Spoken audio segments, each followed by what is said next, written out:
Imaginemos la escena, en septiembre de 1939. De repente, tanques alemanes empiezan a cruzar la frontera de Polonia. En solo unos días, ¡boom!, Francia y el Reino Unido le declaran la guerra a Alemania y el mundo, otra vez, se ve envuelto en un conflicto gigantesco.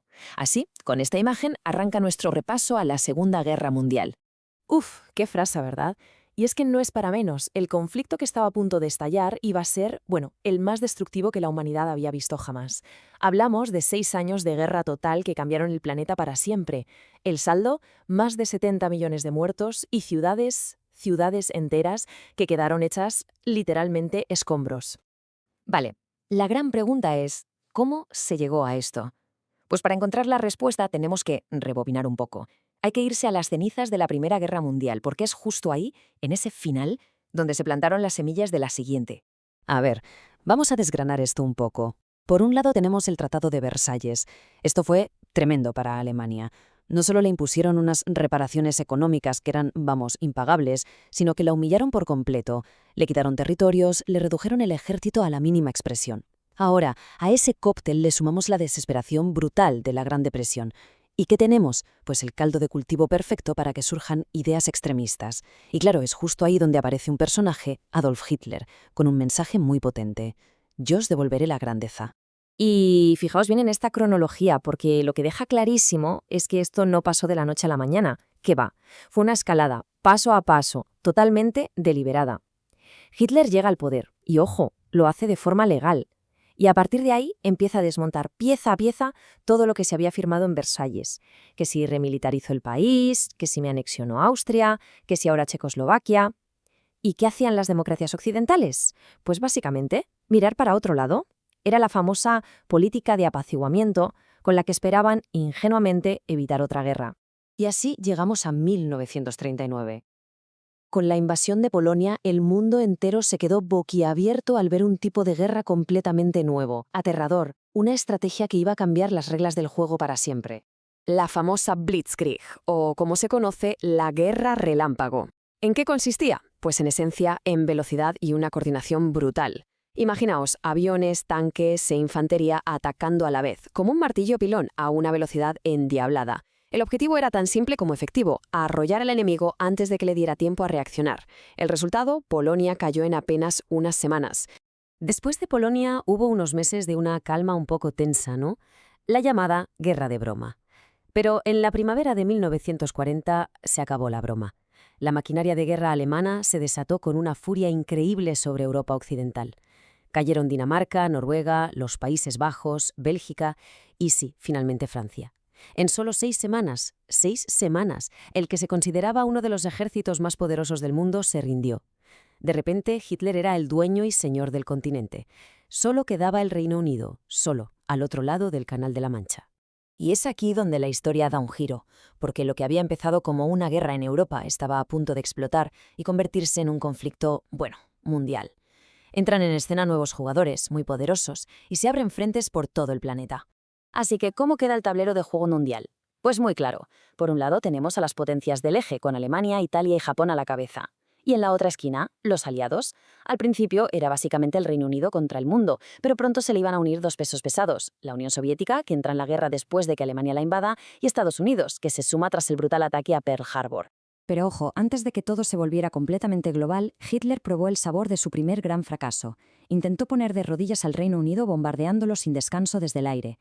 Hablamos de la Batalla de Inglaterra, el primer gran combate de la historia que se libró enteramente en el cielo. Y contra todo pronóstico, la RAF, la Fuerza Aérea Británica, aguantó. Resistieron de una forma increíble y obligaron a Hitler a aparcar sus planes de invasión. Fue sin duda un punto de inflexión clave. En junio del 41, Hitler comete el que muchos consideran su error definitivo. Decide invadir la Unión Soviética. La escala de brutalidad en el frente oriental es que es difícil de imaginar. Y este número lo resume todo. 900 días. Eso fue lo que duró el asedio de Leningrado. Un asedio de puro horror, de hambre, de frío y de muerte. Y si hubo un momento que lo cambió todo en el frente oriental, fue Stalingrado. Allí, el todopoderoso Sexto Ejército alemán no fue derrotado, fue aniquilado, completamente. A partir de esa derrota, que fue catastrófica para Alemania, el Ejército Rojo inició un avance que ya nadie pudo parar, hasta llegar a Berlín. La guerra en el este había cambiado de dueño. para siempre. Y ahora tenemos que hacer una pausa. Es fundamental que nos detengamos un momento en la historia militar, porque mientras todo esto pasaba en los frentes de batalla, el régimen nazi estaba llevando a cabo en paralelo su plan más oscuro. Y esto es clave, no era algo que surgiera por la guerra, no. Era una política central, planificada y ejecutada a sangre fría. 6 millones. Dejemos que esa cifra resuene un momento. 6 millones de personas judías asesinadas de forma sistemática y deliberada durante el Holocausto. Es un número que, es que simplemente escapa a nuestra capacidad de comprensión. Y lo que hay que entender, lo que es crucial aquí, es que esto no fueron crímenes de guerra, no. Fue una política de exterminio, ejecutada con la frialdad y la precisión de un burócrata. Y no solo contra el pueblo judío. Como vemos, muchísimos otros grupos fueron perseguidos y asesinados. Lugares como Auschwitz no eran prisiones, eran fábricas de muerte. Un horror a escala industrial, organizado y documentado hasta el último detalle. Vale, volvemos a la narrativa de la guerra. Vamos a entrar ya en la fase final, en la recta final del conflicto. Una fase que va a estar marcada por el imparable avance de los aliados y por un evento que iba a cambiar las reglas del juego para siempre. El 6 de junio de 1944, el día D, la mayor invasión por mar de toda la historia, más de 150.000 soldados aliados desembarcando en las playas de Normandía. Se abría por fin el segundo frente en Europa occidental que tanto se había esperado. Fue una auténtica carnicería, pero la operación fue un éxito. A partir de ese momento, el ejército alemán estaba atrapado, como en una pinza, entre dos frentes. Su destino estaba escrito.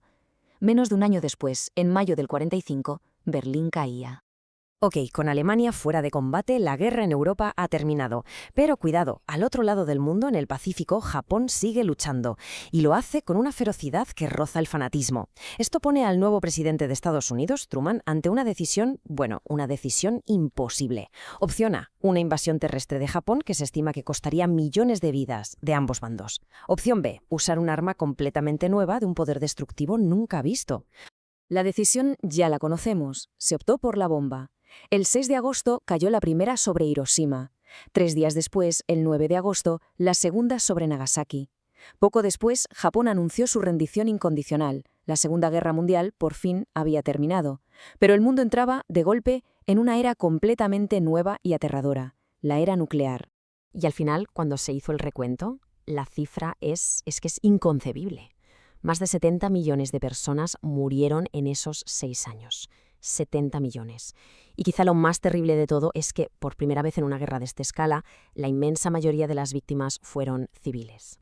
El mundo que salió de esa guerra, el de 1945, no tenía nada que ver con el de 1939. Europa estaba en ruinas y de esas cenizas surgieron dos nuevos gigantes, dos superpotencias, Estados Unidos y la Unión Soviética. Su enfrentamiento daría lugar a la Guerra Fría. Para intentar que algo así no volviera a pasar jamás, se crearon organismos como las Naciones Unidas y, muy importante, los juicios de Nuremberg establecieron un nuevo concepto legal, los crímenes contra la humanidad, dejando claro que ciertas atrocidades no podían quedar impunes.